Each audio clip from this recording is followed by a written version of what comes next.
Hi friends, welcome to AGS உலகம். இன்றைக்கி வந்து பார்த்தீங்க அப்படின்னா ஒரு சூப்பர்பான பிரம்மாண்டமான ஒரு இடத்துக்கு நாங்கள் போயிருந்தோம்.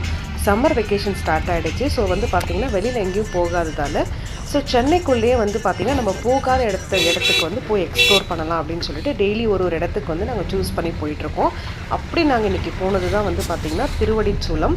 அது வந்து பார்த்திங்கன்னா எங்கே இருக்குது அப்படின்னு கேட்டிங்கன்னா செங்கல்பட்டுக்கு கிட்டே இருக்குது. ஸோ அதாவது திருப்பூர் முருகன் கோயிலெலாம் இருக்குது இல்லைங்களா, அதெல்லாம் தாண்டி போகணும். ஈசிஆர்லேருந்து போகிறீங்க அப்படின்னா நாங்கள் ஈசிஆர்லேருந்து போனதால் திருப்பூர் முருகன் கோயிலெலாம் தாண்டி போயிருந்தோம். செங்கல்பட்டுக்கு கிட்டே வருது. ஸோ அங்கே வந்து ஒரு ரோடு கட்டாகி உள்ளே வந்து பார்த்திங்கன்னா ஒரு மலை மாதிரி போகும். அந்த மலையில் ஒரு சின்ன மலை தான், அதில் பாதியிலே வந்து பார்த்திங்க அப்படின்னா அந்த கோயில் வந்துடுது.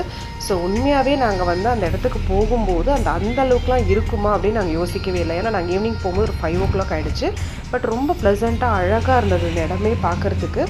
பட் ஆனால் அந்தளவுக்கு இருக்கும் அப்படின்ற ஒரு இதில் நாங்கள் போகவே இல்லை. ஆனால் உள்ளே போனதுக்கப்புறம் அப்படியே பயங்கரமான ஒரு பிரமிப்பு வந்து ஆச்சரியங்கள் வந்து அவ்வளோ காத்துட்டு இருந்ததுன்னு வச்சுக்கோங்களேன். அந்த இடமே சுற்றி வந்து பார்த்திங்கன்னா அவ்வளோ அழகாக ப்ளசண்ட்டாக அமைதியாக அவ்வளோ சூப்பராக இருக்குது. நிறைய டூரிஸ்ட் பர்சன்ஸும் வந்து அங்கே வந்திருந்தாங்க. ஸோ நாங்கள் சென்னையில் இருக்கோம், எங்களுக்கு இது வரைக்கும் அந்த இடத்த பற்றி தெரியவே தெரியாது. மேபி மக்களே உங்களுக்கு தெரிஞ்சிருக்கலாம். பட் தெரியாமல் யாராவது இருந்திருந்தீங்க அப்படின்னா கண்டிப்பாக இந்த இடத்துக்கு மறக்காமல் ஒரு தடவையாச்சும் போயிட்டு வாங்க. ஸோ இங்கே வந்து பார்த்திங்கன்னா ஃபஸ்ட்டு நாங்கள் உள்ளே போனது வந்து பார்த்திங்கன்னா ஒரு அம்மன் கோவில். அங்கே வந்து இப்போ கன்ஸ்ட்ரக்ஷன் ஒர்க் போயிட்டுருக்கு. ஸோ கம்மிங் ஜூலையில் வந்து பார்த்திங்கன்னா 7th வந்து அம்மனுடைய கண்ணை வந்து திறக்கிறாங்க அப்படின்னு சொன்னாங்க. இங்கே வந்து பார்த்திங்கன்னா இந்த அகல் விளக்கு வந்து இந்த மாட்டுடைய சாணத்தில் செஞ்ச அகல் விளக்கு.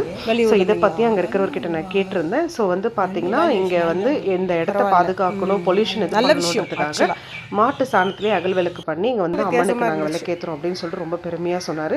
ஸோ கேட்கறதுக்கே ரொம்ப சந்தோஷமாக இருந்தது. ஸோ அது மட்டும் இல்லாமல் வந்து பார்த்திங்கன்னா உள்ளே இருக்கிற ஒவ்வொரு சிலைகளும் ஒவ்வொரு கடவுளும் வந்து பார்த்திங்கன்னா பார்க்கவே ரொம்ப பிரமிப்பாக இருந்துச்சு.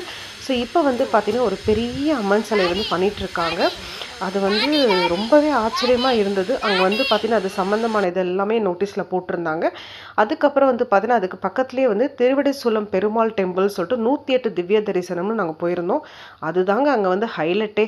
ஸோ வேறு லெவலாக இருந்தது. திருப்பதிலாம் எதுக்குங்க, ஸோ இந்த இடத்துக்கு போங்க. ஸோ திருப்பதி பெருமாளை தாண்டி நீங்கள் வேறு ஒரு விஷயத்தை அங்கே பார்க்க முடியுன்றது என்னுடைய அபிப்பிராயம். மறக்காமல் உங்களால் முடிஞ்ச அந்த இடத்துக்கு போங்க. அப்படியே வந்து பார்த்திங்கன்னா கொஞ்சம் தூரத்தில் பைரவர் டெம்பிளும் இருக்குது. அதுவும் வேறு லெவலாக இருக்குது. தயவு செஞ்சு நான் இப்போ கூகுளோட லிங்க், ஏன்னா அங்கே ஃபோட்டோ வீடியோ வந்து அலௌட் இல்லை, அதனால் உங்களுக்கு கூகுள்லேருந்து எல்லாமே எடுத்து ஃபோட்டோஸ்லாம் போட்டிருக்கேன்.